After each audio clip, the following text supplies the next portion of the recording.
Greetings, fellow armchair Imagineers. Tiki here.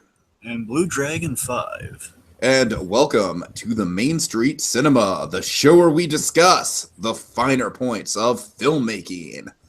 And tonight we'll be doing a spoiler cast for the recently released film that is just sweeping the box office by storm, the Christopher Nolan war epic, Dunkirk.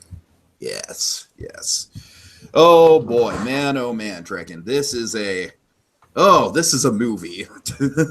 So, guess we'll start with giving our first reactions to it, kind of our expectations going in, thoughts coming out.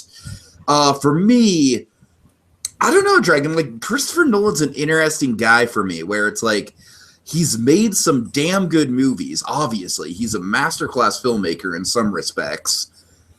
And then there's that one movie that we don't talk about here on the channel that I think he completely dropped the ball on. It's a good thing we don't talk about that movie. Yeah, we don't talk about that movie. And then also Interstellar. I think Interstellar, I was way more high on the movie when I first saw it than I am now. I think Interstellar has a few really fantastic moments in it. I don't think as a whole the film really holds together all that much. I think certain moments in it are incredible. And so now we get to Dunkirk. So I wasn't really knowing what to expect with this one, Dragon. I will say one of the things that I was just dreading with Dunkirk was the runtime. I was just like, oh, Jesus Christ. Christopher Nolan is already known for making like 2.5 hour, 3 hour long films. You throw in a war movie, like a war movie is a perfect excuse for Christopher Nolan to do like a Lawrence in Arabia style, like 3.5 hour, like opus. And then I found out this. Nolan's doing a war movie. You think of like the war movie. You think of exactly. Saving Private Ryan. You think Nolan's going to do his own version of a Saving Private Ryan, which is really long, like 2 hour 40-minute movie. And then I hear the runtime, Dragon. And the runtime was the thing that really got me excited for this Same movie. length as Deadpool. Hour 40. Yeah. And of course, this is the shortest movie that Nolan's ever done outside of his first movie, Following, which was kind of just a student film in many respects. So it's really the shortest, certainly the shortest studio production that Nolan's ever done. But Dragon, so I was really looking forward to the movie just based on that. I was like, okay, even if it falls flat with some of the character stuff, like certain other movies of his did, it'll still go by fast. You know what I mean? And like at worst, it'll be like a quick sort of experiment that, you know, in the Nolan style. And at best, it's going to be a really, really damn captivating movie. And then I kept hearing about this 3 timeline thing, and I wasn't quite sure. There's a word for it, Tiki. It's called a triptych. It's a threefold story structure. Okay. Triptych. So yeah, I kept hearing about it. I wasn't really sure what to make of it, and watching the movie, Dragon, I gotta say, watching the movie, coming out of it the first time, I was like, yeah, that was really well done. You know, it really kind of put you into the experience of it.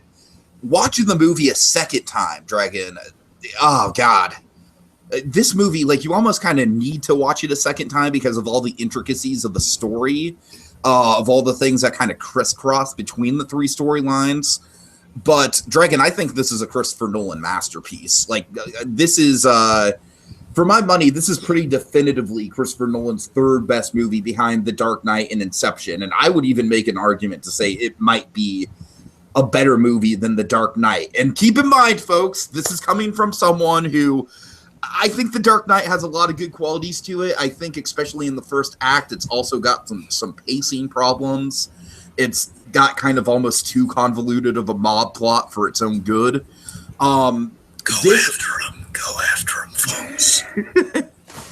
I don't know. Like, I've never been a war movie guy, but between this and then seeing Saving Private Ryan for the first time this year for Spielberg month, I'm developing a taste for the genre, Dragon. I gotta say, man. I know what you should watch next, Tiki. Now it's on demand. Now it's Hacksaw Ridge. You gotta see Hacksaw Ridge next. Oh, Hacksaw Ridge is on demand. Okay. Oh cool. yeah, it's on HBO now. Cool.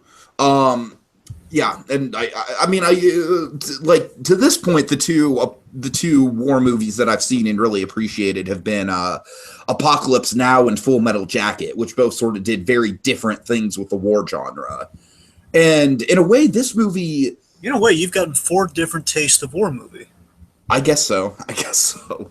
I don't know, Dragon. Like this movie barely even feels like a war movie, though, in kind of a good way. This movie feels like a goddamn Hitchcock movie. It really does. It feels like a Hitchcock movie in the way that it sets up and pays off tension, in the way that, just in the way that it's shot, in the way that the story's put together. I don't know, like this might not be a masterclass in character by any stretch of the imagination, but I do think this is a masterclass in just like, this is sort of like everything that Christopher Nolan's been building to when it comes to creating like movies based on sort of like weird, funky timelines. Like this is like, I think this is the best example of Christopher Nolan playing with a timeline of a movie to make something really unique and captivating and interesting out of it. Am I going to watch this movie 100 times like something like Inception or The Dark Knight? Probably not. But I just think the experience of it, like this is like the ultimate sort of like theme park ride interpretation of a war. You know what I mean? Theme park ride interpretation of war. I say theme park ride because it puts you right in the middle of the action. No, I get I get it. You're right. The whole thing is like a theme park ride. I wouldn't go with that description, but I understand exactly what you're talking about. Yes. Okay. So, it's like not exactly like it's a small world with the concentration camps. No, it's not like Small World, Dragon. All right. Okay. But okay, go ahead. Your thoughts. All right, going in, the anticipation going in. I remember the cool cryptic marketing campaigns. Remember there was talk of like the future projects of Christopher Nolan. There was talk of a war movie. There was always that potential James Bond rumor, which I'm so desperate to get fulfilled one of these days. I don't want him to do it. I don't want him to do it. All right, Okay. Anyway, I think he's too creative for James Bond. I think James Bond is beneath him. That'd be fun.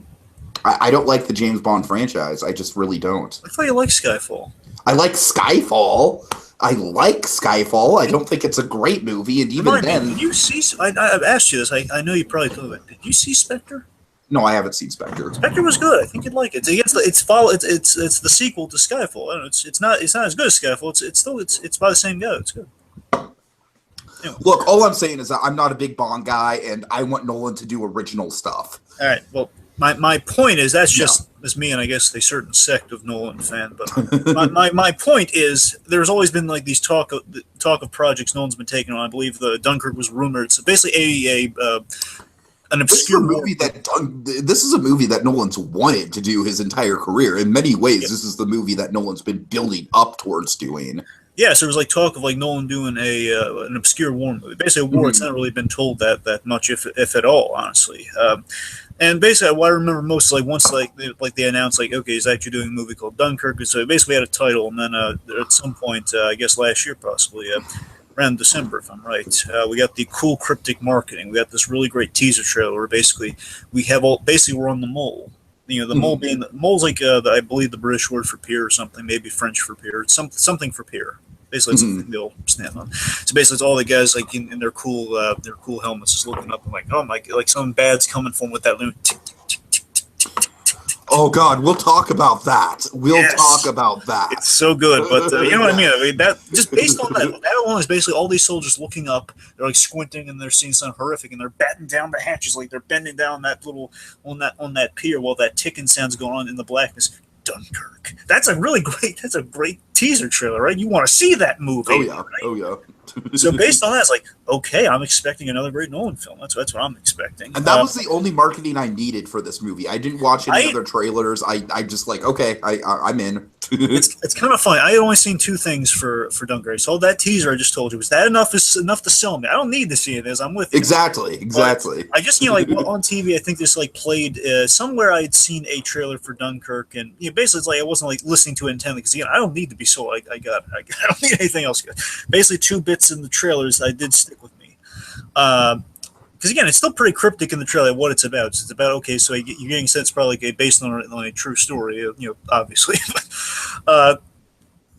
basically we had the two bits of the you saw a bit of the flyer bit, which is awesome. We'll get there. The flyer. And the bit for me, it sounds very simple, just Mark Rylance saying this. Just boil it down to like a very brief impression. I just love it. Honestly, this is all I really needed, along with that teaser. I love hearing Mark Rylance say Dunkirk. So every time I say the movie, when I'm alone, every time I say that, every time I think of like of him saying Dunkirk. Dragon, I've got to admit, like, Mark Rylance has a lot of inspirational moments in this movie. Him saying the word Dunkirk isn't what instantly springs to mind, but no, I'm just saying going in, more power to you. I'm just saying going into the movie, like, just based on like nothing in the movie, just like just based on like again, just trying to as little as possible go into the movie. Just, it's like everyone like something bad's coming for these guys. They're all ducking down. Dunkirk. Oh, that's great. That's great. So again, it's based on that. I'm looking forward to it, and I felt when the runtime was announced, the shorter runtime, I thought that would prevent the Interstellar thing from happening. And my thing with Interstellar... Oh, God, the Interstellar. Oh, Jesus Christ, that was a sit. for me, the Interstellar, honestly, I don't want to get into a whole Interstellar discussion. I'm just going to say... I enjoy Interstellar quite a bit. I just think it's a very imperfect movie. For me, with Interstellar, my issue with is I think... it's not bad, but I think we're adding unnecessary time with the whole Matt Damon... with the whole Matt Damon thing. We've had this discussion before. I like the Matt Damon thing. Again, it's not bad. Yeah. It's just, it feels like that's like... The only thing I don't like about the Matt Damon thing is his name. It's like, his name is Dr. Man. Yeah, Do you get it? All right. But you see what I mean, though. It's just, the point is, like, we added time. Interstellar could have lost some stuff. Might have been the better for it, possibly. Regardless.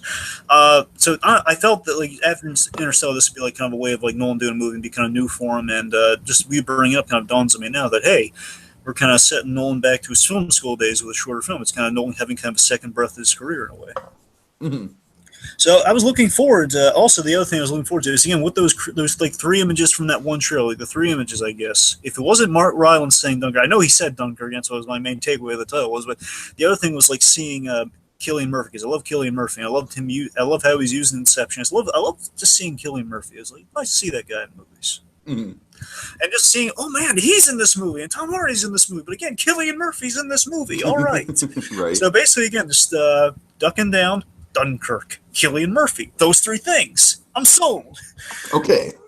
And going into it, the 70 millimeter gamble, I call it. Basically, I took a gamble between seeing IMAX or 70 millimeter because it's the only 2 options I had. Basically, you had like some versions of millimeter you could see the movie in. Uh-huh. I looked into it, and they said like again, it's like a realistic film thing. It's kind of what Nolan intended you to see the movie as. It was like, oh my god, I opted for the 70 millimeter. I tell you, coming out of it, bridging to my head, came out of it very quickly. Is that coming out of the movie, I was firmly convinced, if I wasn't already convinced, and this film is like a testament to it. Nolan is our new Kubrick. He really is. I think he's the new Kubrick. I think it's between him and Paul Thomas Anderson. I haven't seen enough of his stuff to kind of make that call. Like the reason why I refer to Paul Thomas Anderson is because much like Nolan and much like Kubrick, Paul Thomas Anderson likes to play around with genre a lot. Right. Like he has very similar themes in his movies, but it's always a different genre. So like I would take issue with your Hitchcock comparison. I see what you're saying for it, but I'd say it's more Kubrickian than Hitchcockian in my view of it. Oh no, I think this is very Hitchcockian. I disagree with that. I mean, no, I'm saying I see. I think this movie, kind of in Nolan's filmography, definitely goes a long way towards painting him as a Kubrick-like figure. Yeah. But I think in terms of the actual feel of the movie, this to me very much feels like a Hitchcock movie. Part of it feels like, again, we'll disagree on that part. I see your point. I'm saying adding to the Hitchcock, I'd say for me, it builds to that Kubrickian thing we've seen. It's like if Kubrick ever did a war movie, this would probably be it. Full Metal Jacket? Well, sorry, I meant if he did one. You know what I don't mean. If he did a war, I believe he did a couple of his early movies were war movies as well. So don't even go down that road. If he did one, technically, Spartacus is a war movie. Not if you want to get technical with it.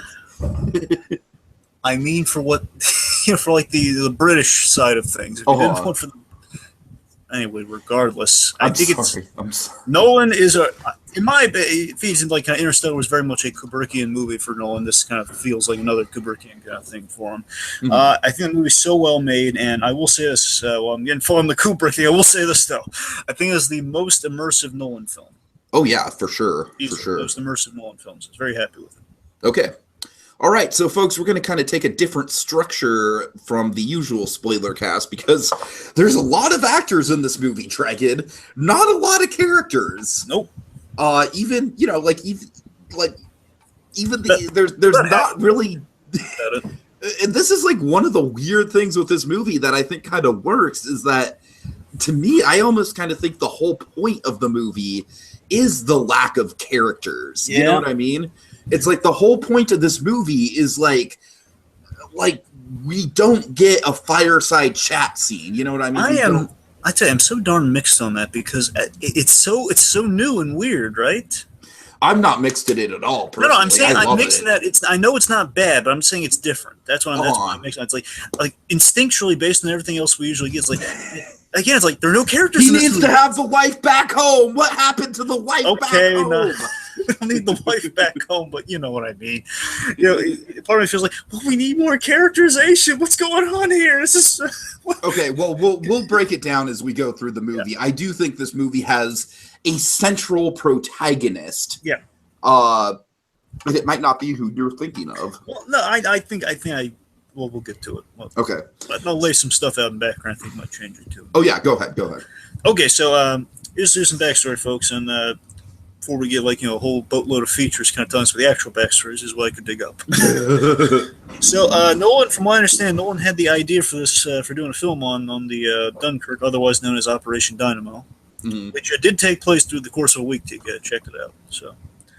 Oh no, I believe that. We'll talk about that timeline stuff. So basically, he and his wife, they're going to the English Channel on a trip or something. And basically, his wife being his producer, Emma Thompson, if I'm remembering correctly. He has an idea while he's traveling with his wife, going by kind of where old Dunkirk took place, to do a movie on it 25 years ago. So he's nursed this idea for 25 years.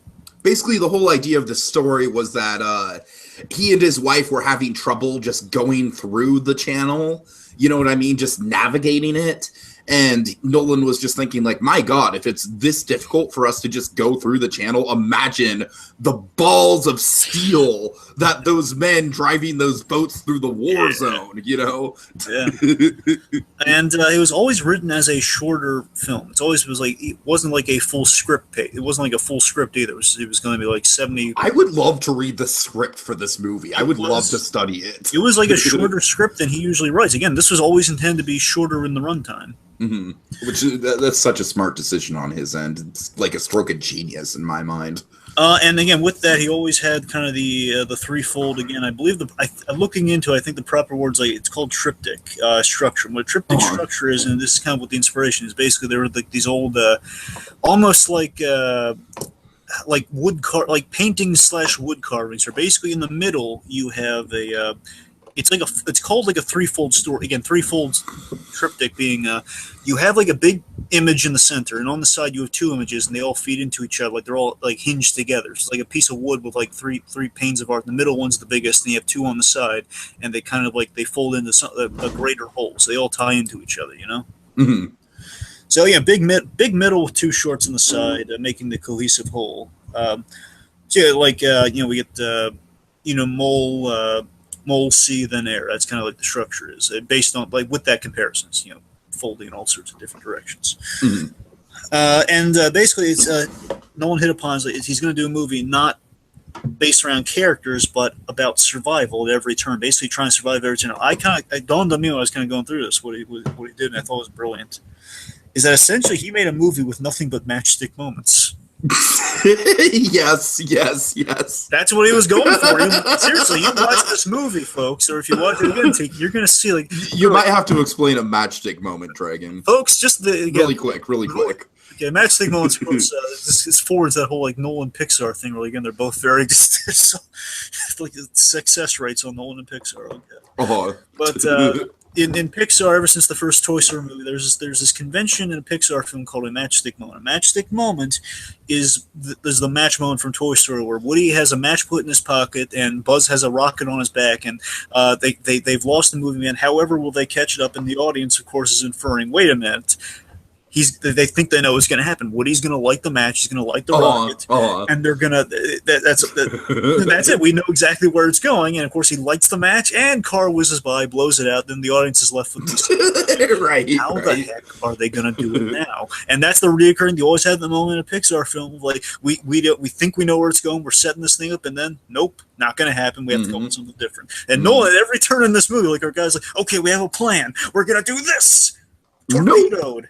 No, I mean that's especially relevant on the mole section of the movie. Mole is absolutely the most matchstick moment of the entire thing. So there's constant matchstick moments. So basically, a lot of what now. I'd call it just another term for it. If not matchstick moment, there's tons of what now, and that's kind of what Nolan went into the movie doing. You know, the third, and also doing the movie is like the movie essentially is entirely a third act filled with matchstick moments. The movie is very much entirely a third act. Yes. Let's see. Nolan pretty much structured it as that. I love this, and again, this is what compelled me to see a movie as I did. He structured it for he strained for a 70 millimeter, kind of an old. He wanted the old newsreel documentary look for it, which is additionally why we don't have characterization, because in those things you used to be looking at, if you knew who they were, if you really kind of got to know, that would be like watching a newsreel in the olden days. Yeah, and like I said, Dragon, it's like the lack of character thing. I mean, it adds to the immersive effect, and again, it's hard really to. Does. Again, while it's again, I'm not saying it's bad. I'm just saying it's different. That's the thing. It's like that's the only reason I'm conflicted about it. It's like it's different, but it makes sense. All right, I feel like we kind of need to just jump into the story, unless you have any more background. All right, really quick. Okay, so it's very anti-Hollywood. It's very much an anti-Hollywood war movie because basically kind of made a list of no America. It's not a victory. It's not a victory. It's not America. It's the opposite of Saving Private Ryan. Okay, he avoided many conventions as possible. He interviewed veterans to get the most realistic account. I mean, guys walking into the ocean, that sort of stuff. So that is very much based on a true story. Yeah. In terms of the actual filmmaking, of course, with Nolan's style, very minimal with the CG. He had gimbals, like inside the cockpit. The cockpits are moving like a gimbal, like it turns upside down and still like left and right, and it's being spun practically. I'm amazed by this. He actually used cardboard cutouts for vehicles and actors. And it's something, a practice that hasn't been used in a long while. Oh, wow. He used models. I mean, he used actual. Only Christopher Nolan. Oh, wow, that's crazy. Right? Never did. So in these crowd scenes, if you freeze frame, he probably made it look so good you can't tell, but there were cardboard cutouts. That is insane. It hasn't been used in ages. So, and again, there are at least 50, if not 50 boats and about 10 ships. They're actually, 12 of them are from the actual Dunkirk. Okay. Nice. Used the actual ships, snorkel lenses, and this is a new one. The last thing is the record he kind of broke here. He attached IMAX cameras. He did two things with IMAX cameras. He attached them onto fighter planes. So when they're flying, he did like the Howard Hughes thing. He did the Hell's Angel thing, where they're actually you attach cameras to planes. And planes. it does just add so much to the realism and the immersiveness of the flight scenes. And here's the record. Here's the new thing he did. The first. It's according to Spielberg and someone else. It's a first. Maybe Scorsese and Spielberg, but Spielberg and another director. It's the sorry, Ron Howard and Steven Spielberg. They both confirmed this. They suggested that he do it. He used handheld IMAX cameras because they both have done war movies. It is the first handheld IMAX use. Right. 75% of this movie is shot in IMAX. Right. Okay. We should establish the premise like in a sentence, just so we can. Yeah, I'm sorry, Drake. Just really quick with the IMAX. Just one more thing to note with that. Yeah, you saw an IMAX, right? I wish. I fucking wish. 70 millimeter? No. I didn't know they did any other way. Did you just get regular? I'm a normie, Dragon. Yeah, I couldn't choose normie. I didn't have normie for some reason. They only had the two. Well, I envy your position because I literally didn't have a choice to see it in a cool format. All right. Just one quick thing to set up with the IMAX. Is that a cool technique? Is that the 25% that's not shot in IMAX is done specifically when the characters are like in really tight, like close quarters, so that you feel the you kind of feel the claustrophobia of those settings. That's brilliant. Mm-hmm. Mm-hmm. Right, so let's establish the premise and like just so we know what the framing is for all this. It's 1940. Our guys are in a hopeless situation in the city of Dunkirk. This is the week of the operation of Operation Operation Dynamo. Sorry, Operation Dynamo. The idea is they invaded to help out, but then they were outnumbered by Nazis. This is when the Nazis invaded France. Mm-hmm. The Allies are desperate. They're cornered at every turn, and they're awaiting an evacuation. That's the set. That's the frame and dice for all this stuff. Okay. Okay, so we're going to approach this movie from 3 different points of view, much like the movie does. We're going to go through the land, we're going to go through the air, and we're going to go through the sea. We should probably do sea in the middle. Yeah, Dragon, I was about to say, like, I don't think we're going to attempt to, like, do the podcast in that style. No, of course not. Like, okay, oh yeah, Tommy and, like Tommy's trying to get that body onto the boat, and then the plane, and okay. So yes, we do. We, like you said, we start with the land segment. I think the film's got a brilliant opening sequence, Dragon. With that, my 2 favorite parts. This is one of them. This is the opening is my favorite part of the movie. Yeah, with just right off the bat, you're just thrust into like the helplessness of the situation. Very, very subtle visual motif, Dragon, but I love how one of the first things you see is a soldier going for the hose and trying to get water, right? Yeah. And that is such an important kind of visual cue because water is going to be the fucking enemy in this movie. Yeah, it really is the enemy. Water is death. It really is. It just is. It's like kind of it's a lazy. It's the water lazy is man's, more evil than the Germans. It's in a way, it's the lazy man's Jaws. It really is. It's the lazy man's Jaws. Right. So I guess, Dragon, I don't necessarily want to talk about these sections like just beat by beat. Let's just I want to just cover like the opening part I really do like about it, if I may. Sure. Yeah, go ahead. So yeah, oh my god, the opening just has me so much because the opening is I like how we introduce one of our main guys here, Tommy. So we don't, a lot of these guys we don't know by name, so of course we're just pretty much going off of looking into what these guys. That's why God invented the IMDb. Essentially, we only know one of the characters' names, and that's in the second section. Right. So my point is, we open the opening with the young private with Tommy. And by the way, I love this is really cool to you. I don't know if you know about this. Tommy is the British is the British nickname as the nickname for British soldiers. Your everyman soldier. So Tommy, it's an everyman name for like, hey, every private's a Tommy. I see what they did there, and that's very clever because Tommy is not a character. I mean, let's just be honest here. He's not. He's got like a couple bits in the movie that kind of give character development, but really, all right, Dragon. The thing that I really want to, I'm sorry. Are you done with the opening? Well, no, I got. I'm not done with it. I got to. So basically, the opening is great. So basically, 2 bits in the opening is that's so fantastic. So one, of course, the flyer bit, which sets the stage so well. And it's such a cocky thing from the Germans, from the Nazis. It's so great. They're dropping flyers saying, this whole thing saying the red, like they're the red, and we're surrounding you. This one little space saying, we're surrounding you, and you're cornered. We're going to kill you. Ha ha ha ha ha. It's so great. It's so cocky and so World War II propaganda. It's so great, and it's so terrifying at the same time. But here's the bit that just gets you, folks. And again, 7mm. This thing looks fantastic. I just want to. I won't keep flaunting then Tiki's face this whole time. I don't mean to do that. I'm just saying the 70mm thing. It does exactly what Nolan's going for here, in that it makes it look like newsreel footage because it adds like that film grain all over the place and makes the colors pop, and it makes the sound louder. And it essentially just like our guys here have like a number of guys, and Tommy's one of them. Basically, we see him like in less than 10 seconds in the movie after those flyers drop. 10 seconds. Let's say there's 6 of the guys, 5 of them are killed out of nowhere, and then he's running through the city. It's kind of taking me back to some of those cool shots from Inception, but it's in it's a World War II era, like city, and it's oh my god, it looks so cool. And basically, he runs to our set piece, which is the beach. Oh, it's great. Hello?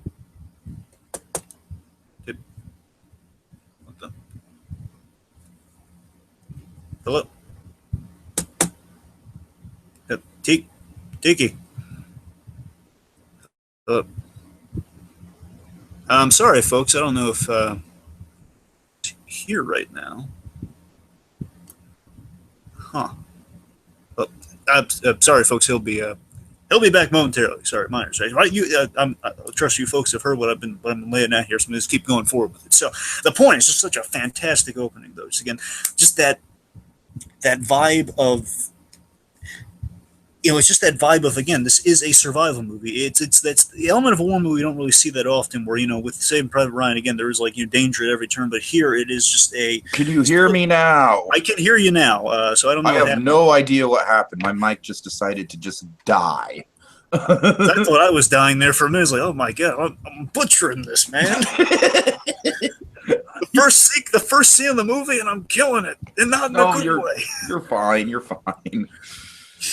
Okay, but just like the dangers of war. It's a survival movie. Our one guy runs to the main set piece. That's essentially what I just laid out for the folks here. Sure. And the Zimmer music's great with the ticking. Yeah. Hold on, Dragon. One quick thing to get to before the ticking that I want to emphasize. The immediacy of death. Go on. Well, yes, that too. There's so many things to talk about with this movie. We have to kind of juggle it out. I know. You go. I love how the Germans are basically fucking Man from Bambi, right? Yes, they are. They are. See, we got to address that. So it's so well. I'm thinking of the sequence later on in the boat. I was going to wait for that to talk about then, but. No, I think it's appropriate here because we see the gunfire right at the beginning, but we don't see the Germans. You know what I mean? Yeah. And, oh my God! I'm sorry, just hit me now in the moment. What's so brilliant is that. Yes, man. Yeah, but seriously, those flyers drop. That's the taunt from this unseen man, of the Nazi man, if you will. Liam Neeson is watching. Obscure Disney debates reference. That's so funny, just considering that they're Nazis and giving you Schindler's List. If you think about that for a moment, that he is Nazi. He's the Nazi man now. Again, based on an obscure reference to your podcast. I don't know, but no seriousness though. It's so great that we have a tease from. That's it's like that's them. It's the most dialogue they get is like them saying right. You're surrounded, and then we don't see them throughout the movie, but they're the dangerous, unseen bullet, and that's so realistic to war. But you don't see them, but the end, death is coming from you every second from this unseen force. Yeah, so that's just one of the things that Nolan just gets so right is the idea that the Germans are very much a presence in this movie, but they don't have a physical manifestation to them. Here's a simpler comparison from Mano. He played Nazis like Jaws. Yeah, it is very much like Jaws. I can see that. Sure. You don't see it. I love that take on Nazis. We don't see them because we've seen billions of interpretations like that. Well, how can you reinvent the wheel on Nazis? Simple. You don't see them in the right. And that's terrifying. Oh yeah. Okay, so yes, Dragon, let's get into that goddamn ticking clock, which to me is like my main point of comparison when I say this movie feels like Hitchcock. Because that ticking clock is like one of the most inventive uses of diegetic sound in a non-diegetic sort of framing device. You know what I mean? It's go ahead. Sorry. I came up with a comparison I'm kind of proud of for the ticking thing for the ticking device. Is that if you look at something like Saving Private Ryan, that is a film that boils down to these are every choice you make in war matters. Every choice has a consequence in war. Sure. In this film, especially with the score, with the ticking, is that every second matters. And of course, that's very much kind of that gets into the three timeline things as well, because I think the whole point of the three timelines is that it's three different periods of time, but all three of the periods of time are impacting each other in the same we're all sort moving of way. Forward. We're not going back. We're moving forward in all these timelines. Right. So I very much think the immediacy of that is very much why Nolan decided to tell the story in that sort of framing device. But yeah, I don't know. Just the score. It's like I can't decide between this and War for the Planet of the Apes with the drums. The drums or the ticking clock. I will say this though: the one difference with this score, it's great, and I will say this though: it does seem to work best with the movie versus. I'm not gonna download the score onto my fucking iPod and rock it out. It's not exactly my comparison has been. I really do like this score, and I think it works fantastically with the movie, but it's not exactly like an Inception score. You can listen to like the dream is collapsing all the live long day anywhere. Or I think to me, like the best musical score that we've gotten in like at least the last decade or so has been Inside Out. Well, yeah. And I'll always champion that. Listening to the score for Inside Out from beginning to end is like, it's basically like listening to a story. It's so well put together. Anyway, again, Giacchino's a master, that guy, but you know what I mean. But I mean, I just think like obviously the score isn't meant to be humble. You know what I mean? It's not meant to be like catchy. It's meant to be the score. Opposite of catchy. Yes, it's immersive, and again, it needs to be you need the visuals and the sound. And the whole movie, you're just like, someone turn off that goddamn stopwatch. It's about to give me a panic attack. Yeah, people were so scared and so jostled in the movie. Every again, I don't know if it's the IMAX and the 7mm or again just the tension of the watch, because either way, again, it's just Nolan just has you by the cojones on this one. It's like, oh my god, make it stop! Exactly, it just gets in your head. God, I can't handle this. You paid the ticket. You're going to enjoy it. Sit down. Yes, Mr. Nolan. Oh god. It's Christopher Nolan, like he's like the usher with the nightstick, just like. No, but he's like that classic kind of like British guard with like the big black hat and like the red coat and everything. Yeah. Well, I think I wouldn't honestly I wouldn't go that far with it, but I wouldn't say, hey, no, Christopher Nolan, listen, I so sit here as a fun comparison for you from. He can pay likens you to a British guard. Okay, let's. So with the ticking clock, just jumping ahead. I mean, of course, this is a non-linear story, so we're going to jump ahead with this stuff. Ticking along. I mean, I'm just saying, like at the very end of the movie, the moment where that clock stops, and it's silent, and we're in the train, and it's just like, oh, thank God. You know what I mean? You betcha. Okay. So let's talk about the depiction of camaraderie in this movie, which I think this is the best kind of selling point for why there is no real dialogue, is that we get the visual storytelling at its finest. Yeah, we get the friendship between Gibson and Tommy, and then there's also this third guy, Alex, who's kind of just like, I don't know, he's not memorable at all. Alex is the Harry Styles guy. He's not like, he doesn't stick out like the other two do. He's just sort of like along for the ride. I like how he enters their story though. He's the guy they rescue from the sinking ship. That's the big take with that. One thing just on how our character or Gibson and Tommy meet.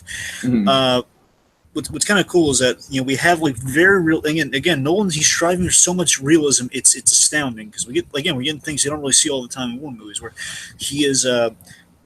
Right after he's the last survivor of his little group. He's again, and Nolan pulls us off. Like you imagine, like, oh, we're gonna do that joke, but no, it's like it's not a joke, obviously, but it's like again, realistically, the guy has to use the bathroom after he goes through all that. Right. And he does it again, amazingly, Nolan can like Planet of the Apes. We have a tasteful bathroom joke. Like a bathroom moment. We have a tasteful bathroom moment where again, like he's it's the realistic kind of, it's the spasming kind of reaction to stress and stuff. And then in that moment, again, like a realistic the fear gripping a man, he sees Gibson, what he thinks is burying his buddy here, but actually, and I like that the audience are putting this together before Tommy is, he's putting on a dead man's uniform. You got that right. No, I didn't really get it, to tell you. Really? I mean, he's like filling with his clothes and everything. He was very. I didn't pick up on it. Either way, I picked up on it the second time I saw it. But initially, I thought he might have been the mole for that. A lot of people can. God! Yeah. Why couldn't they just call it the beach? Well, again, because the mole apparently it's the French or British word. It's got to be French. It's got to be the French word. I understand it's a French or British word for pier, but I mean, like the main characters in the mole storyline don't really get on the pier, except for like maybe 10 minutes of screen time. It's mostly on the beach. Why couldn't they just call it the beach? It would save so much confusion. Yeah, or land. Again, land would be we have the cities on land. Everything's on land. Land, air, sea. Just call it land, air, sea. I think even the speech has land. The speech mentions land, right? There's a mention beach. I'm pretty sure it's land. Land. Come on. Anyway, so just Nolan being so detail bound with that stuff like that. And but yeah, that's. But yeah, I mean, just going back to the camaraderie though. Like I said, I just like we hardly get 2 words exchanged with these 2 people, but we get it. We get why they are helping each other. We get why they are forming their bond. And I love this, that they both, in that moment, they see each other at like very weak points. Again, a guy burying a guy, and the other one just kind of doing his business. In that moment, they see fear and see kind of worry over each other. And again, the other guy, he's putting on that uniform because he wants to sneak out of there because he's the Frenchman, in disguise. There, it's the idea. He's a French guy who wants to get out of there. And what's crazy is they actually hatch a plan there. They see a wounded man. They're going to help him, but secondly, they're going to use that guy as their Trojan horse to get on board. They're going to hitch a ride. Exactly. And that's a great idea. It's like, yeah, okay, it's brilliant.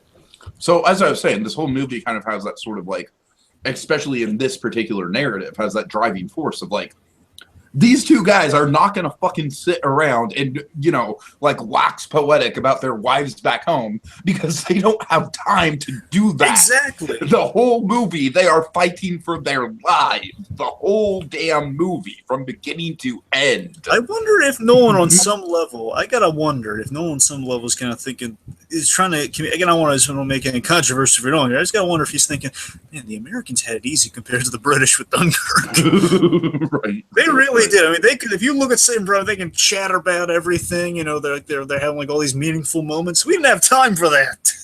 Exactly. But, yeah. Anyway, yeah. But so let's get to our next step. So basically, them, helping, using the wounded man as a Trojan horse. We get to the bridge set piece, and the bridge set piece being the. And here's the thing: dawned on me while I was watching the movie. It didn't dawn on me when I saw like that. It was so blown away, but like, oh my god, cryptic marketing was.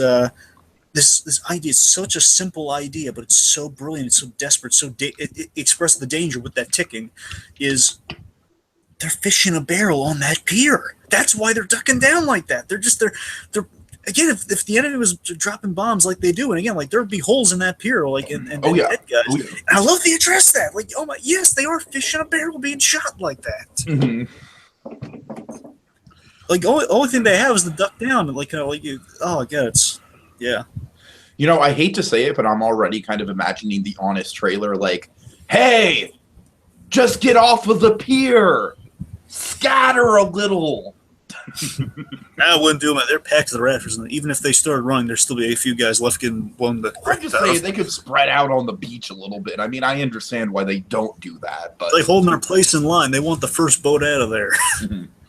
All right, so while we're at the pier, let's talk about Kenneth Branagh's character and also James Darcy. Although I can't even recognize James Darcy, and I've seen this movie I am amazed you did not. You didn't see him on the second time? Not on the second time, no. Really?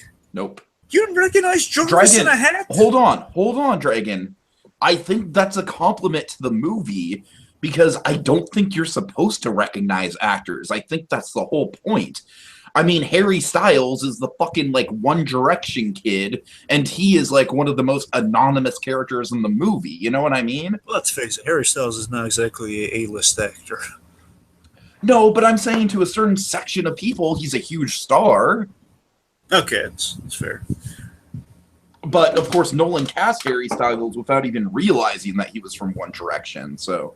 Anyways, look, I'm not a One Direction fan, obviously. I'm just saying, going into the movie, I was looking for a few people. It was based on James Darcy being in there. I was like, okay, I wonder where he's going to be. I'll admit, I see your point. I concede to your point.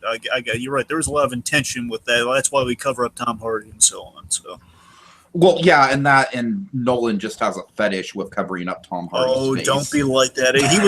We saw his face all over the place, but then again, he did have a disguise motif in Inception, but we saw him without it. He did have the disguise motif, that's true. He did. But still, we saw the face. He's not afraid of Hardy's face.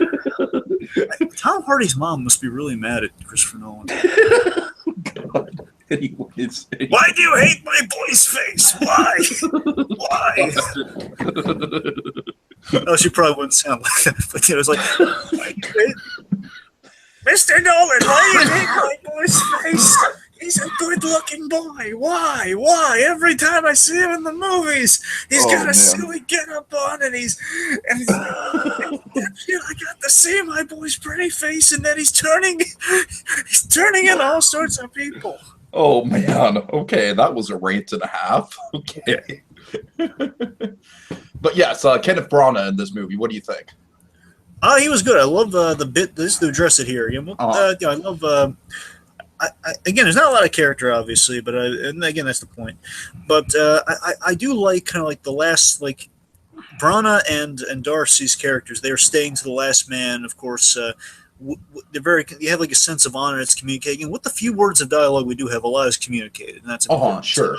With that, there's this great bit that Darcy has. This great bit that Darcy has in this movie that I really love with his character. Again, just the little we get goes a long way. Him basically kind of expositing to the audience why it's such a hopeless mission here. Basically saying he's waiting for we need destroyers. Mm-hmm. And Branagh's very calming, and Branagh's the guy who's seeing it all. He just communicates that, like, hey, no, they need these for the next battle. This thing's going to keep going on. This is just like a small pit in some Gorninsky, man. Those boats aren't coming. Yeah, there's a lot of really good. I almost kind of feel like Branagh and Darcy are kind of like the spokesperson for the movie's themes in a lot of ways. I could say, again, I think Darcy, with this moment, Tiki, they communicate the hopelessness of the situation. It's an important moment. Mm-hmm. I also love the whole running thing of like them mentioning like, like you can practically see home from here. Yes, and oh god, but seeing home isn't the same as getting there. Mm-hmm. That to me is like a trailer bit right there. That's great. And that's sort of like just that line of dialogue. It just says so much about like the mindset that those people must have been in, how frustrating it must have been. Yes. How, like, oh my god, I'm so fucking close, but I'm going to fucking die on this beach. Goes a long way. That's what I'm telling you. It's. Mm-hmm. So let's see, and of course, now let's address kind of the grand. Again, we talk about the hopelessness in dialogue. Let's talk about the hopelessness visually. So we have a few great bits of hopelessness with all the land stuff. So let me address one bit here. So of course, our guys they get the they get the wounded man. That's a great sequence too. And I love that, and that's when the ticking clock's all again working to everyone's advantage. Where basically they're told like the thing's shipping off in 2 minutes, and again. It's a ticking clock. It goes hand in hand, and they're right. Going through like this sea of guys, and they're all part ways for the wounded man, part ways for the wounded man, and they get them through there, and they get them on board. They're trying to stay on board. Then they do this really sly thing where they're sliding underneath, and they're either about to get on the boat or on the boat for a second. They have to hop back, but it's the fact is once they get on the boat, and once the boat's about to ship off, torpedoed right on the port. right. It's like, again, that's the matchstick moment right from the beginning. They're all of that, and then like they're sunk, and again they're waiting for the next boat. It's insane. And then of course they meet Alex. They meet Alex, kind of the Harry Styles character. Who, again, I just like how they just kind of run to this guy. Now he's part of the story. He's just kind of along. Again, they're all just the reason for their camaraderie is purely survival. We all and like I said, that's very realistic. That's how it would go on a battlefield like that. You just kind of run into people and you have to work with them. Yeah. Not tell again, like exactly what you said, Tig. It's not like, hey, you got a girl back home, so do I. I am so glad there's no scene like that in this movie, Dragon. It's just so refreshing to not have a scene like that for me. Okay, let's see. This movie is like all about just kind of like blowing away war movie cliches, I think. So let's move forward a smidge here. So let's get to the nighttime stuff. So we have, and by the way, if I'm right, 2 days go by here, but bear in mind this. I want to talk about that. Let's talk about that. So I figured this out to you. I looked into it. So here's how it goes. So Operation Dynamo, from what I understand, that lasted from. It's in May. No one addressed the weather thing. Yeah, the weather's for dramatic effect. It wasn't. It was actually nice weather when they were there at Dunkirk, but dramatic. Right. It's cool. Anyway, so from what I understand, it was like from the 20. I want to say the 28th to the 31st. So believably a week, and this is like kind of the end of the week when basically the guys were stranded there after the invasion, which ended on the 31st. Mm-hmm. So basically the Battle of Dunkirk ended on the 31st, and then these are the days afterwards. So that's why it's only a couple days. Yeah, because when I first saw the movie, I was really thrown off because it says like right at the beginning, it's like the mole 1 week. And I didn't really realize until you and I kind of had a conversation about it after the fact, after I had seen it. Because this was like the one thing that was bothering me about the timeline of the movie. It should be addressed, though, that as a potential con is that would obviously that has lost a few people. And it's understandable how that kind of goes by. Like it's only a couple of days instead of a full week. And when it says week, again, they don't factor in that the whole Dunkirk lasting that way. Lasting the battle lasting a week. Yeah, like when you explain, like when you gotta look into that to find that one out. So when we were talking through it, and then I kind of realized, like, oh yeah, Nolan did kind of say that this was like a third act of a movie. So yeah, it does make sense that there'd be days before this. Yeah. But yeah, I mean, really, by all intents and purposes, this movie covers 2 days in these people's lives. I think it would have gone a long way, again, with like the lines that kind of carry a lot of weight, if Darcy possibly said to the Brana character, like, "It's been a week and nothing."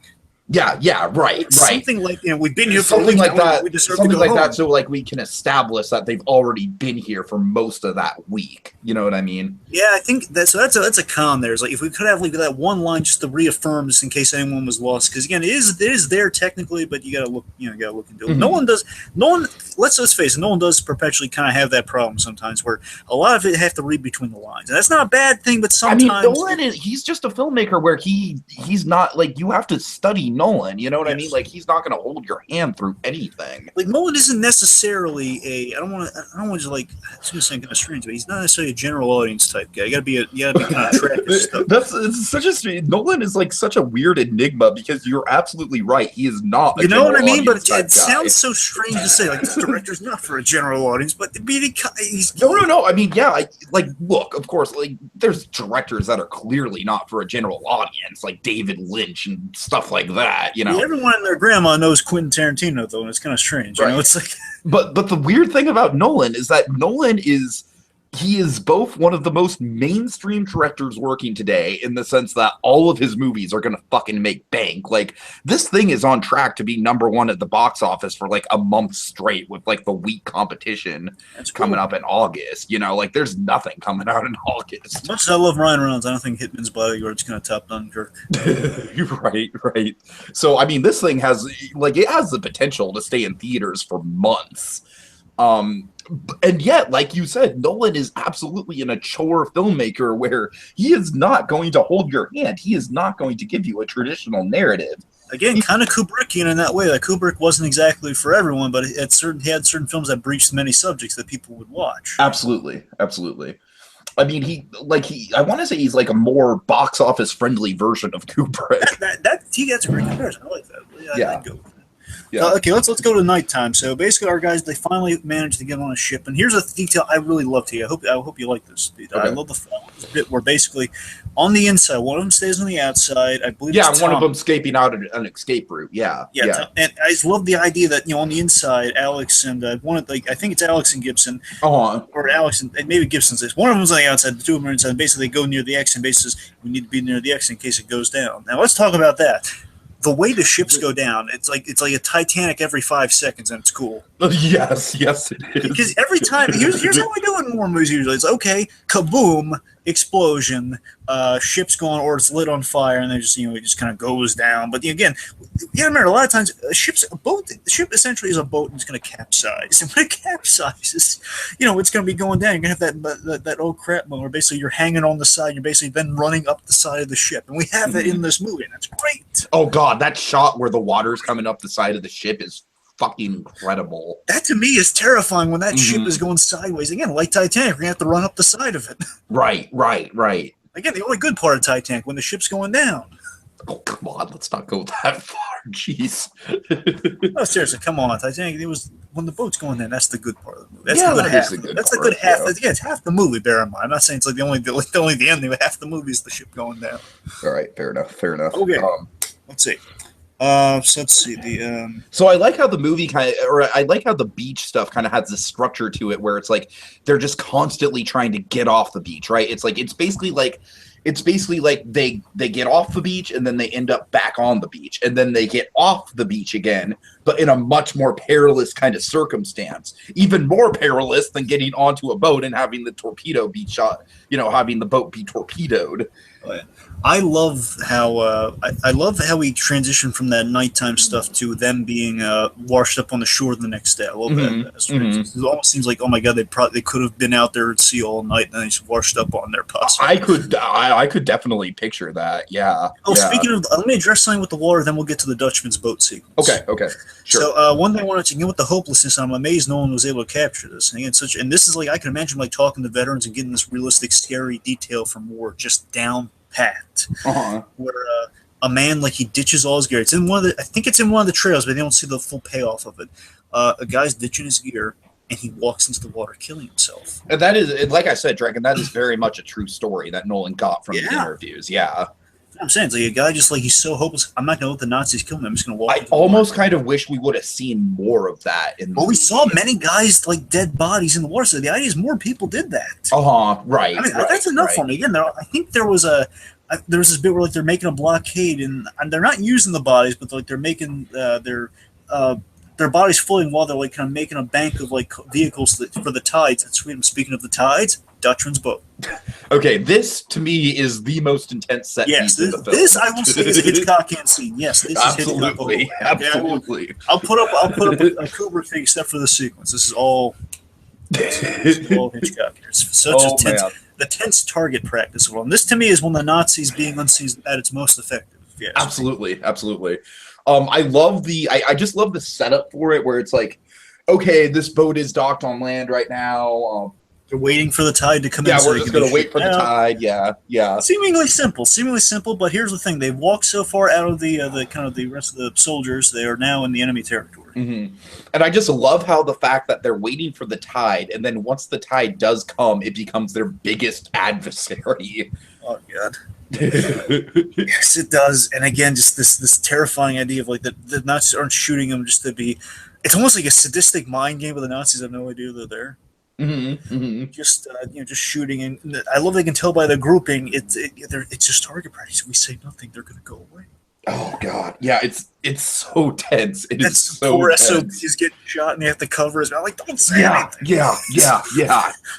And it's of course, it's and then you just have people are trying to plug the hole. There's just water rushing in. I would never want to be that guy. Hey, they're still shooting at it. Plug the hole. Oh God, right. It's no, I'm terrified of finger loss, Tiki. I can't do that. Exactly. Yeah, it's just so well. And then of course, just the whole idea of are you going to risk drowning down here, or are you going to risk being shot by going up above deck? Oh God, yes, and just giving away their position, but also we have the turncoat. No, well, not the accused turn.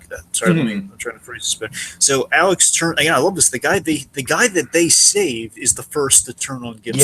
Yes, right. And again, it's showing you the ambiguity, moral ambiguity of war. That again, Alex is something kind of scummy here, but again, it's for survival. And he would have done because the scuffle kind of keeps him afloat only for a few seconds before again matchstick moment going down.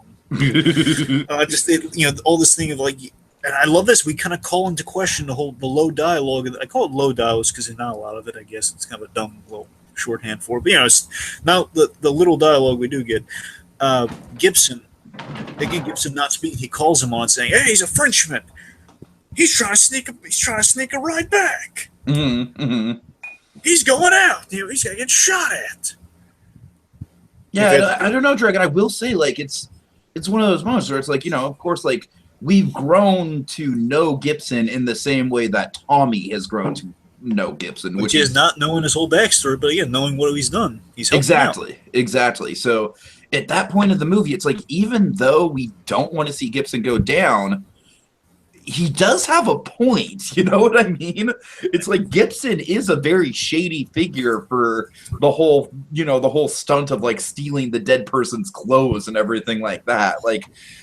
That is kind of justification to make Gibson go up first. I gotta say, if you're looking for justification in that moment, that's as decent of an argument as any.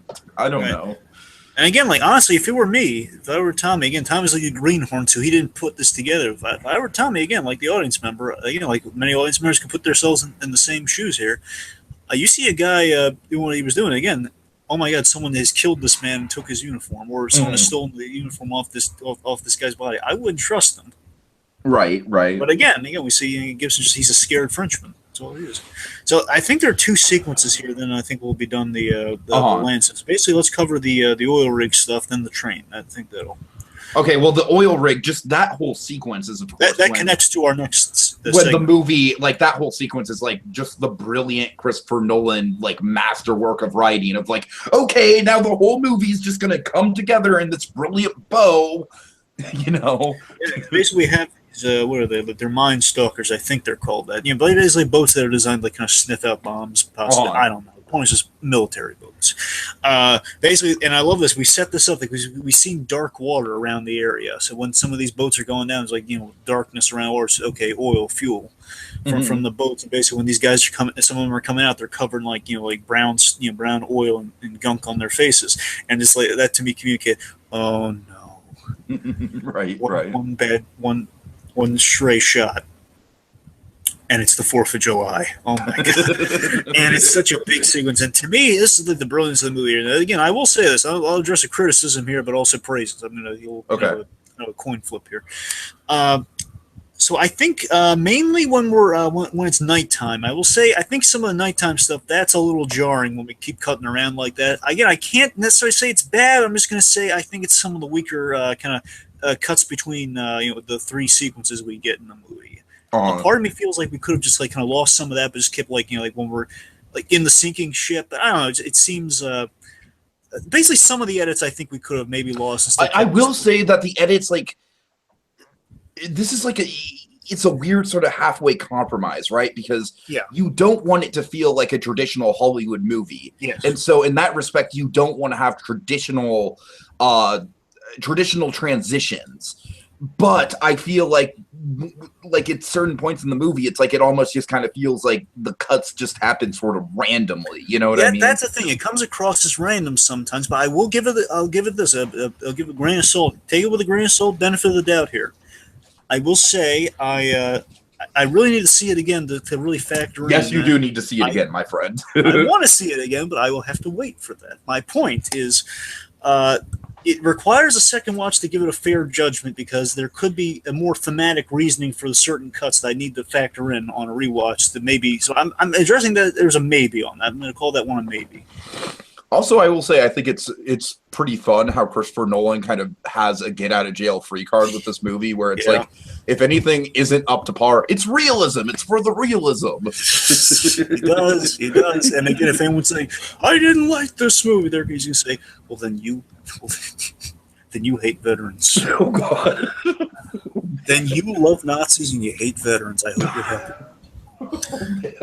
Again, it's no oversimplification, but he has the ultimate get out of jail free card. It's a war movie. Always have that. Again, everyone said, oh my God, for a while I got mad. Nowadays, you know, people are far more vocal with their opinions. Back then, you know, it's like Pearl Harbor's coming out, they're afraid to like kind of speak out against it. It's like, oh yeah, especially someone like Michael Bay would probably absolutely make this argument. Oh yeah, well, you didn't like. Michael Bay would totally make that argument. That's what I'm saying. Nolan wouldn't actually do this. I'm joking about Nolan, but I'm saying Michael Bay absolutely would say, well, then you hate America. Oh God! Oh man! Anyway, so let's see. The great thing with the editing that I was getting, it would kind of let us down this road. What's so great is that this is where our stories collide here. So, basically, as the oil's catching fire, and our guys, Alex and Tommy are in the oil in the water. Basically, they're holding their breaths underwater because this is the sadistic thing that Nolan captured the realism here. Those guys are going to have to come up for air, and they can't really swim around the oil, so they're going to have to come up and breathe fire. Yep. It's terrifying. Oh, God, that's horrific. But what's so great here is our guys are rescued, one of my favorite kind of elements of the movie as well. I love it when Dawson's boat rescues people. Mm-hmm. And that's just kind of great. They rescue the guys we're familiar with in the movie. Yeah, and I feel like Dawson's boat is kind of like the big sort of connecting point between all 3 of these storylines for sure. It's kind of, I don't mean this in a snarky way. I'm just saying it is very much. It's kind of the boat of Deus Ex. It's the SS Deus Ex Machina in a good way.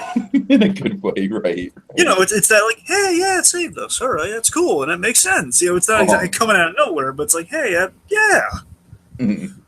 Okay, let's see. So I guess let's go to the ultimate payoff with the train, because we already mentioned. Again, we had that other great moment where Darcy's kind of he got his boats, like his Legion of boats came through, and Kenneth Branagh is not going with him, saying, I'm here as the last man. You know, says, I'm here. I'll be here for the next wave. Oh God, that's so good. Yeah, really nice. But yeah, so let's get to the train. Start us off with the train. Yeah, I mean, like I said, I think with the train, it's just we get that great sort of break in the tension as soon as they get on the train and they sit down, the clock stops and you just take a breath. It's like, okay, we did it. We lived through this. Yeah.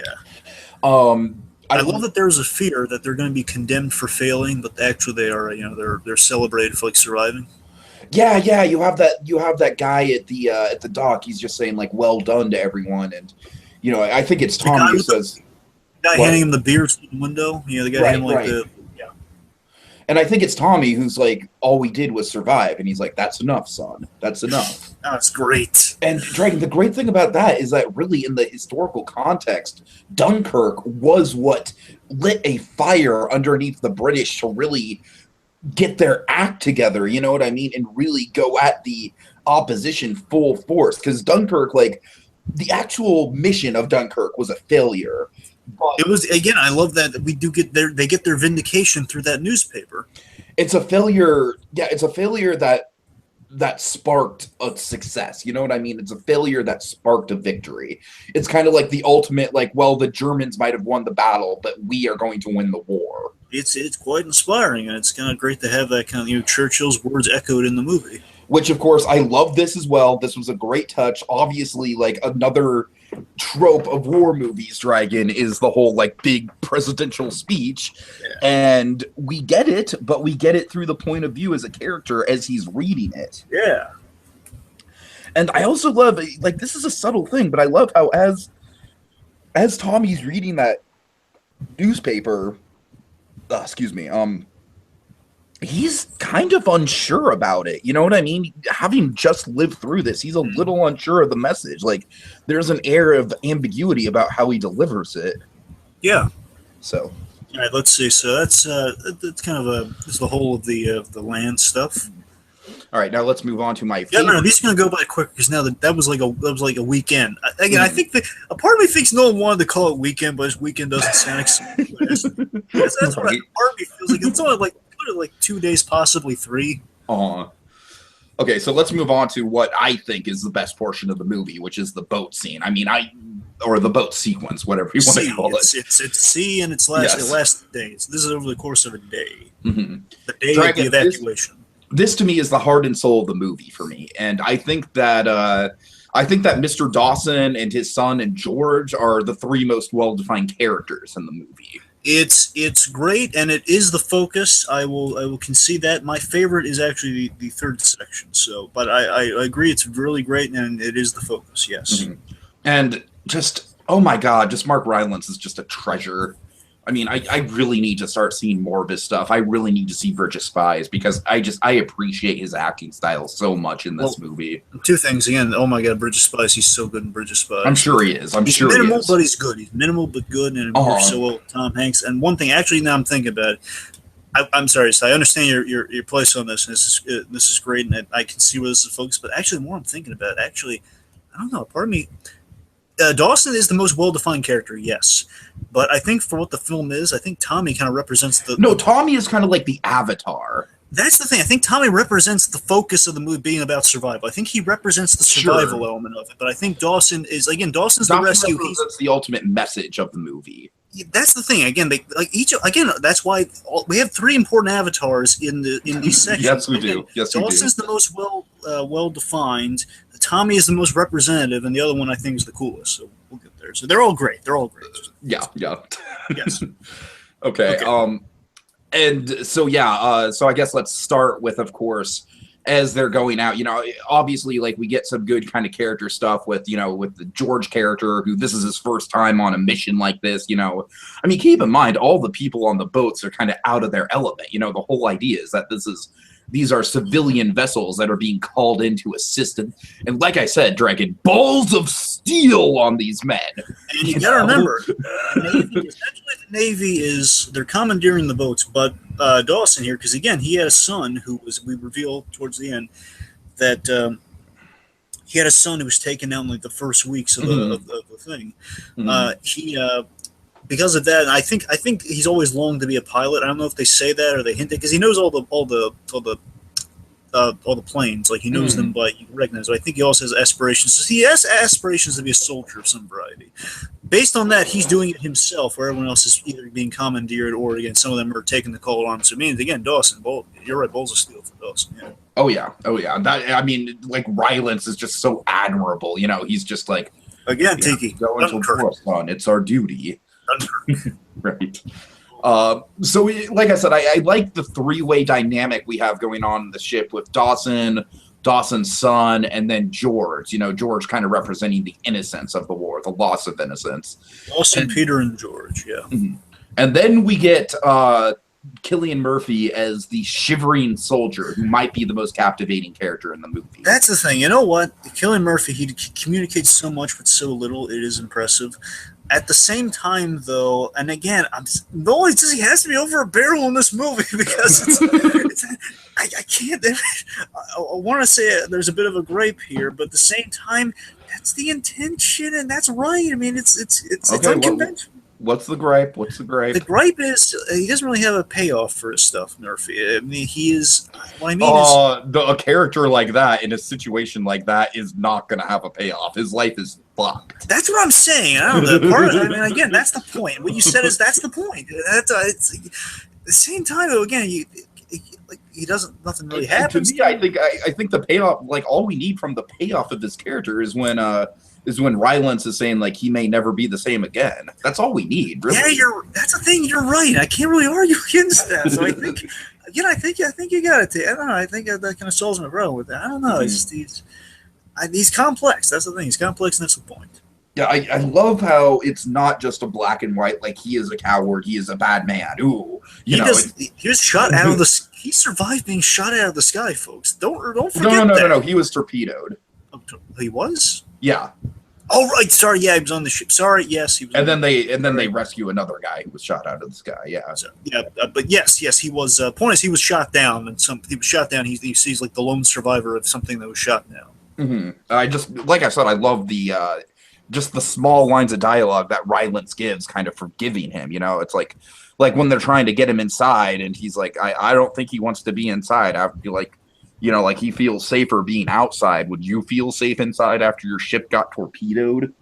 And I guess my issue was that he had no words for Peter, for his friend getting killed. But at the same time, though, no. But the thing is though, yeah, it's because you don't have any words after that. Yeah, he has no words for it. And that's the point. So that's why it's yeah, you're right. It's not a problem. Mm-hmm. I don't want to look for. I'm just saying it's like I was looking for. You understand? Again, I told you, Dunkirk. Oh yeah, I keep going back to that. But you know what I mean? It's just the Cillian Murphy I was looking forward to, and again, now knowing with the film what it turned out to be, of course, Cillian Murphy's not gonna have like a lot of stuff to do. It's all about kind of it's like a Rorschach test of good acting.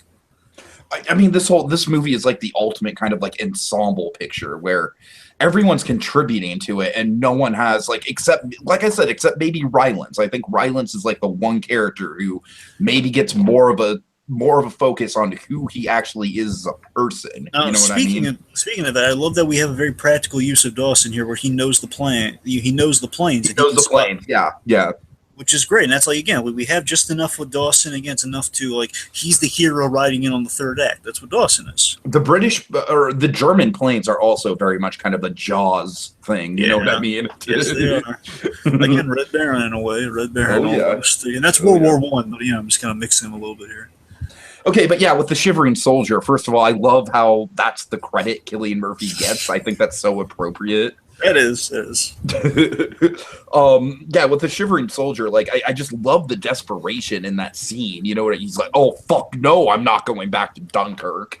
We foreshadow what happens to George, and that George, I believe it's George provides him with the tea, and he slaps the tea out of his hand. That was George, right? Mm-hmm. Mm-hmm. And then it comes to Howard Hamlin, and Howard Hamlin just sheds a single tear like Iron Eye Cody. Oh, we have this. Howard Hamlin's. Oh god, Howard Hamlin's at a World War II museum, and he's looking at a little like a section about Dunkirk, and he sheds a tear as patriotic playing. He goes to the refreshment stand they have on the side, and he goes, "Tea, please." Okay.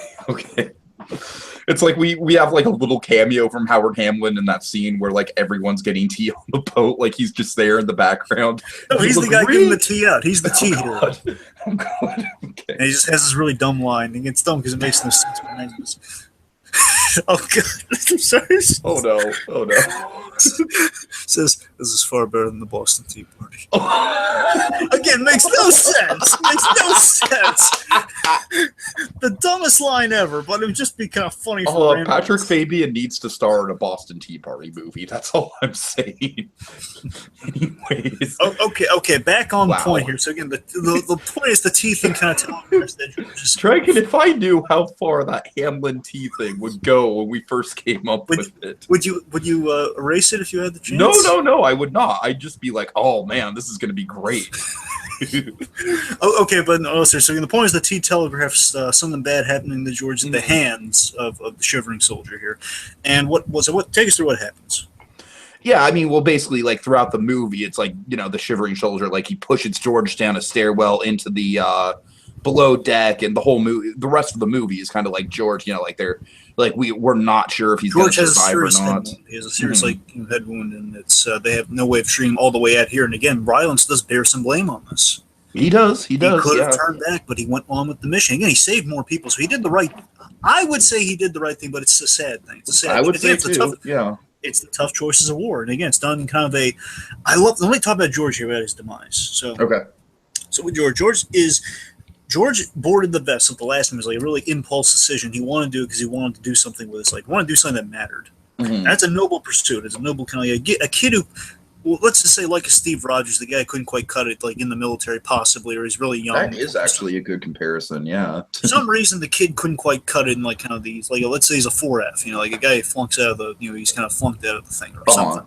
The point is a kid can't quite go and serve with everyone, but takes his chance to help any way he can, and he dies. And again, this is like kind of a beautiful tragedy. Again, I say beautiful tragedy, and it's kind of beautiful at the same time. It's so sad and tragic. It's that he is killed in such a nothing-like manner. He's killed by accident. And he's knocked downstairs. He's not even killed in combat or anything. He's right. By accident. The boat's not. He doesn't fall overboard or anything.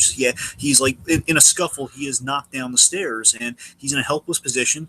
And then he dies off screen essentially. I mean, the body's there, but he's dead, boy. And with that, what I love, what's so beautiful about the culmination of everything here is that. Peter, what he does is he gives George's information to the coroner, whoever, like a reporter, I guess, reporter who shows up, and basically says, he was the hero of the evening, essentially. So basically, they don't get credit. George does. That's a beautiful moment. That's a beautiful tragedy. It is. Yeah. And also, I love the door sequence with Killian Murphy. I thought he was going to get him.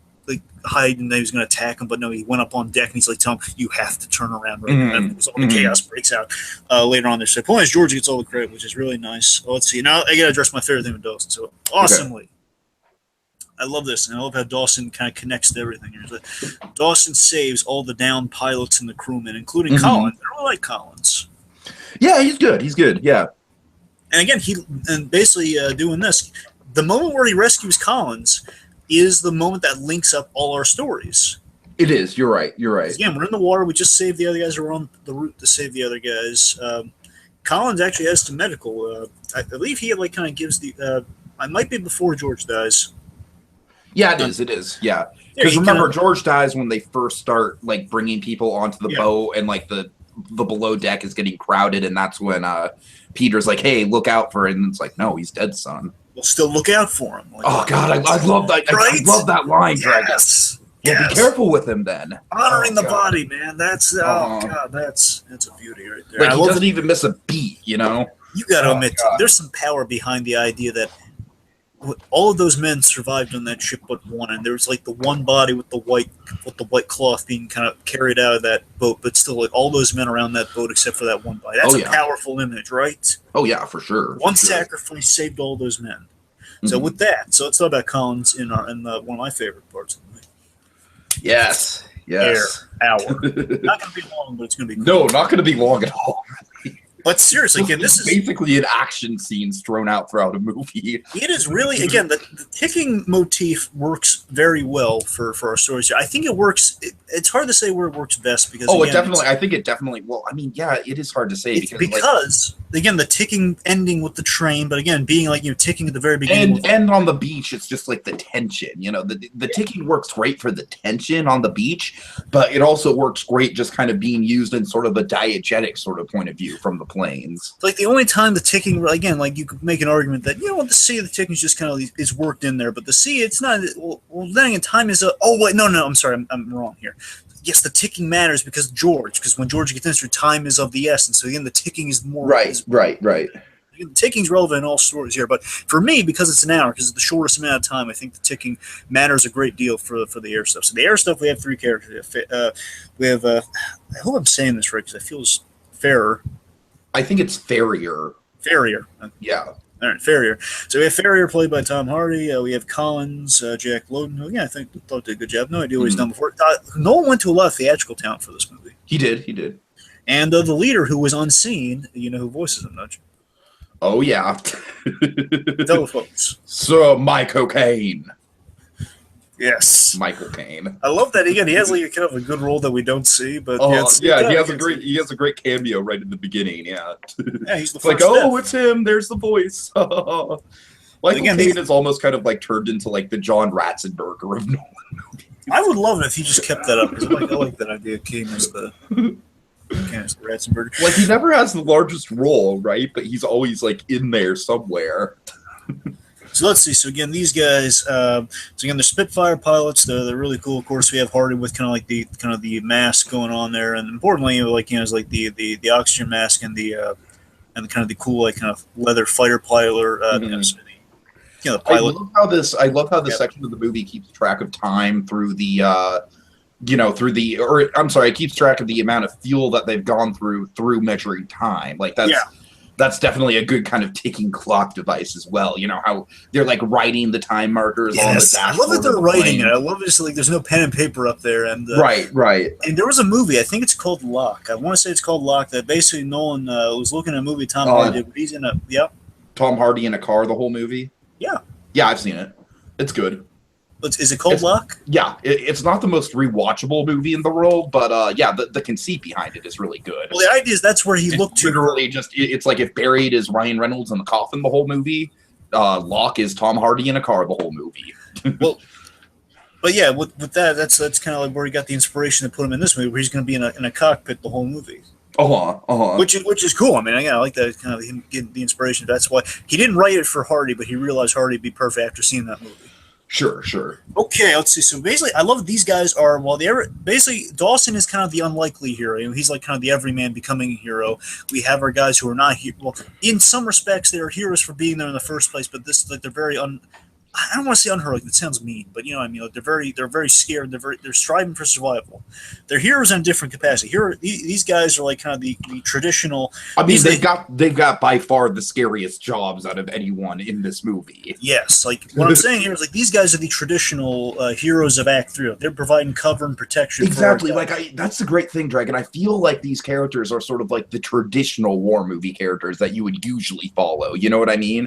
Yeah. Like you could probably make a Steven Spielberg war epic about this group of fighter pilots. I love that our 3 stories are like colliding like trains, like we're about to run into each other because one's trying to leave Dunkirk, the other 2 are making their way to Dunkirk. Yes, one fast, yes. One fast, one over the period of a day, and they all link up at this exact moment of time. But like they're all the heroes swoop. It's basically they're all like Han Solo kind of swooping in on at the end of Star Wars. Essentially, that's kind of what our air section is here. It's like this is like the journey Han Solo took to get to the Death Star. Mm-hmm. I'm sure that seeing this air stuff in IMAX is absolutely incredible. I'm sure. Just the wide shots of those planes and the cloud, it's just beautiful. It's stunning. But I tell you, with the Star Wars reference I was dropping, I have to agree with people who are bringing this up. It is kind of a modern day equivalent to when Lucas used the old World War II footage for modeling the Star Wars action sequence. That's I absolutely think this just sets a new standard for dogfight scenes in movies, and especially in that 70mm with the film grain. I mean, it looks like documentary footage. Again, all throughout this movie, that documentary feels there. Honestly, the only time the documentary feel isn't exactly there is with the sea, because the sea feels like a movie. Everything else feels like documentary stuff. Sure. And I mean, even the sea does have it is shot with a handheld camera and everything. It has a very this. It's like you have imagine this. You have a reporter on the sea almost. It's almost like you have someone documenting. Right. You have someone documenting it like a documentary, but you have someone just from a distance filming everything for the other two. Mm-hmm. Yeah, exactly. That's a good way to put it. And that's why maybe it feels more personal. I love the fuel gauge setup. The idea, and you stress the time of it all here, but I love the fact that we know our guy is doomed to a certain extent. That his fuel is running out. He only has an hour to get to Dunkirk and provide cover for his guys. And it's such a great setup.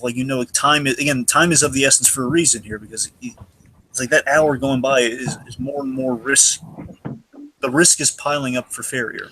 And as the movie goes on, the three different timelines become more and more critical to each other. You know what I mean? Like the week and the day. It all just becomes critical that they all meet up, which makes that whole timeline thing really worth it in the end. I love the heroism on Farrier here. Basically, again, Farrier is probably my favorite, and we have some really good. We have a lot of good ones in here.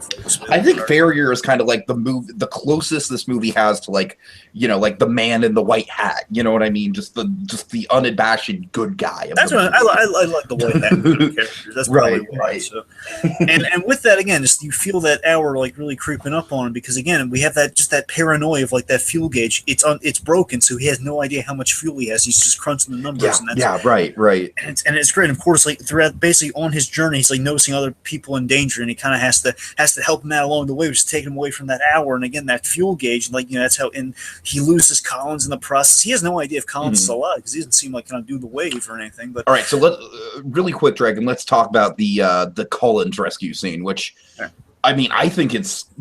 Oh yes, you're right. Yeah, the Collins thing's great. It's very arguable between what is the more intense scene in the movie, between that and the target practice scene, because between those two scenes, water is just a fucking bitch. Yep. Because again, so he's trying to beat either a flare gun or a pistol. It's a flare gun. Yeah. He's just trying to, because of course the flare gun comes in handy with Tom Hardy's thing. Mm-hmm. He's just beating the crap out of Seal and trying to break, because either the ejector thing hasn't been invented yet, or it's broken or something. He can't get it working, so he has to beat it. Well, I mean, we see Tom Hardy lift the thing up at the end, so I assume it's broken. Right. Yes. Well, yeah. It's broken. He's trying to beat his way out as the water's filling in, and he's like, "Oh God, that water, man!" It's just I've seen the movie twice, and seeing the movie a second time didn't make that scene any less intense. And again, the crossover of it all saves him. Mm-hmm. Which, of course, as you said, is kind of the moment where all three of the stories kind of come together. Good old Peter and Mr. Dawson save him. Mm-hmm. All right, Dragon, I want to talk about maybe, to me, this might be the most Hollywood moment in the movie, and it's the biggest buy for me. It's the biggest buy is when Farrier runs out of fuel, and yet he still manages to gun a couple planes down and turn around and do a perfect landing on the beach. I'm like, no. That's it's kind of like a John Lasseter, we don't care. But come on, you can't hold that against the movie. If we're gonna give all these benefit of the doubt, you cannot hold that against this movie. It's impossible, Drake. As soon as that fuel gauge runs out, that plane is gonna go down. It wasn't completely. He was riding on fumes. He put it on reserve. I understand. He was riding on fumes. Yeah. So I'm saying, he's not completely without gas, but even if he is, I can give it the buy that again. He's gliding. I mean, it's a buy. It's a little bit of a suspension of disbelief. Tiki, my second favorite moment in the movie, my first favorite moment is that opening. Second favorite moment is the gliding save. I love the gliding save, darn it. Okay, fair enough. I love it when he runs out of fuel. That's the other moment. Basically, I'm expecting any moment this guy's going to be a goner. And we have this beautiful bit where again, it looks like again our men are fishing a barrel on the mole, where he swoops in while he's going. Again, to me, it just seemed like while he was like mid. And that's such an awesome like kind of fist bump moment. I mean, I won't take that. That's what I'm saying, man. Yeah. I just love that moment of okay, they're goners. He reached there, but his little things of heroism earlier on have cost him his mission. But again, while he's he's out of gas, he fires while he's going. Like the doomed man is like taking a few out on his way. That's the way I read it before knowing he was gonna make it. And then he becomes kind of the symbol on the ways everyone's like pumping their fist, and you're like, we the audience are saying again, he's like a surprise symbol of hope in a way. Like, oh my god, we were goners, and this guy saved us. And again, he's the representation of hope in a hopeless situation because again, it's a pilot with like the propellers not going. It's like it's a plane that's going down. It's a doomed plane, and yet somehow he's still doomed. But he's like this sacrificial mascot who has a really tense landing here, where again he by the seat of his pants he lands, and of course he burns the plane, destroys it, and again I'm basically taking us through the end here. I'm just realizing because that's fine. Basically, the sacrificial thing here. Well, again, even if he didn't crash, he's still a goner because he gets out and he flares up the plane. And as we have, just to bring back the train thing here for a second, again, where things are intersecting. Again, Nolan loves to do this, and I think this is an effective way Nolan did it here. It's beautiful, where Tommy is reading the Churchill speech. Mm-hmm. He's reading the speech about land, air, and sea, and as he's reading it, we see last shot is Hardy without the mask or the helmet on, and he's just being taken prisoner by the Nazis with the plane on fire behind him. And the Nazis are coming, but we still don't see their faces. Right? That's all. We have guns. That's about it. That's the closest we get. Oh, right. Oh right. my God, that's a way you end a movie, man. That's great. All right, so Dragon, that is the movie for you, folks. Yeah. Final thoughts, then. Go ahead. Well, I liked it. Seriously though, I gotta tell you again, like anytime, again, really delving through, but as well as every time I think on it, obviously needs second watch, but also just needs second watch because it's really that good, not just because of figuring some stuff out. But honestly, no, I mean, like you trust me, seeing it a second time, things do come into focus a lot more. Again, folks, my main kind of thesis on this movie, I guess, is that this is an experimental Nolan film. So if anyone is unsure, it's experimental because he's testing things out. It's a game. I don't want to just say game changer. I reserve that for Deadpool. That's a game changer. But this, in a way, it's an experimental. It's Nolan doing an experimental film that is kind of changing things fundamentally. Mm-hmm. It is again, it's stuff we haven't seen. Again, it's kind of like a Kubrickian Rorschach test where Kubrick would lay out all this amazing stuff we never considered and kind of laying things out in kind of a narrative format. And that's kind of what he's doing. He's kind of throwing stuff on the canvas and seeing what works, but it's somehow orchestrated. He has a plan with this, but he's testing out things. So part of me feels it doesn't beat the Inception in my heart necessarily, but the film, I will say this, the filmmaking is superior to anything he's done. The film, it's probably the most superior filmmaking he's accomplished, but at the same time, I don't think it quite measures up to kind of the story levels. It's just it's so competently made and amazing, and it's just for that reason, it's an experience. The film is an experiment. It's an experiment that is also a grand experience. It's about making the most immersive film you can. He succeeded in that in spades. It's an amazing immersive film. It's great. Yeah, for sure. And I'm, just to echo all you said, Dragon, I definitely think this is one of Nolan's more experimental films. I feel like this is almost kind of his career going full circle. Like I said, it's like, like he's following again. Yeah, more so kind of Memento with playing around with the timeline thing, but I don't know. Like I said, it's such a fascinating piece of filmmaking right here, where it's like all of the tropes and traditions of a war movie are kind of present here, but done in a way where it's like almost sort of a subversion of those tropes, where we get like just the mere mention of them, but they're just they're played around with it. I truly think this movie is more of a thriller than it is a war movie. I mean, I think this is a visceral film in terms of just putting you into the experience and making you feel what those people went through. I mean, you feel the sea air on, like you can smell the sea air and you can feel the mist and the waves. You know what I mean? It's like you hear the ring of the gunshots. Yeah, it's a very, very sensory movie. It's a very like I've not seen a movie like it when it comes to dealing with characters and when it comes to like developing characters and developing relationships through very, very little dialogue. And just, I don't know, I just gotta say that the way the story's told with those 3 timelines, it's inspiring to me as a storyteller. You know what I mean? It makes me want to go out and get my writing chops again. You know what I mean? Because it's such a cool way to tell a story. It's such a unique way to tell a story that I really hope that this catches on. I really like. I don't know. I think this is a nice kind of like second win for Nolan after him, so after like The Dark Knight Rises and Interstellar, which both good movies. I will begrudgingly say Dark Knight Rises is a good movie. Aha!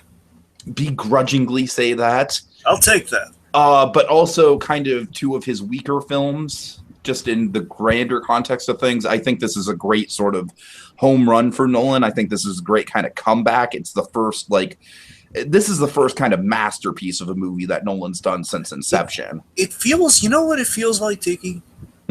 It feels kind of like a cross between Inception and Interstellar. It's kind of like the grandiose. It feels like kind of the filmmaking of. Well, I'm saying like the framing is a little bit like Inception, kind of the levels of the dream, and that, sure. And honestly, just like the Inception of the not the title. I'm saying like the idea being formed in the movie. The whole. This idea of Nolan just thinks on kind of this genius level. I don't mean to just bolster, but I'm saying he literally thinks on kind of this genius level, like he did with all these these tricks of the mind in Inception. Like the thing kept when I heard he actually looked into the threefold triptych structure. That feels very much like kind of like that paradox thing where basically Joseph Gordon-Levitt's walking up the staircase and he kind of stops him. It's a paradox. Mm-hmm. Or it's it's an Escher steps type thing. It feels again he's thinking on that level, and it's kind of what you have in this movie. It's kind of that Inception level of thinking with the film, but also is kind of it feels it's a kind of a simplistic heist like that almost, but at the same time it's kind of has the tricks or kind of the money behind it that Interstellar does. Sure. It's kind of a cross between them, I guess. It's its own thing, but it's kind of its own ballpark, so it's kind of hard to say. I don't know. Mm-hmm. Good. All right. Well, thank you for joining us, folks. Certainly, a great movie. Check it out.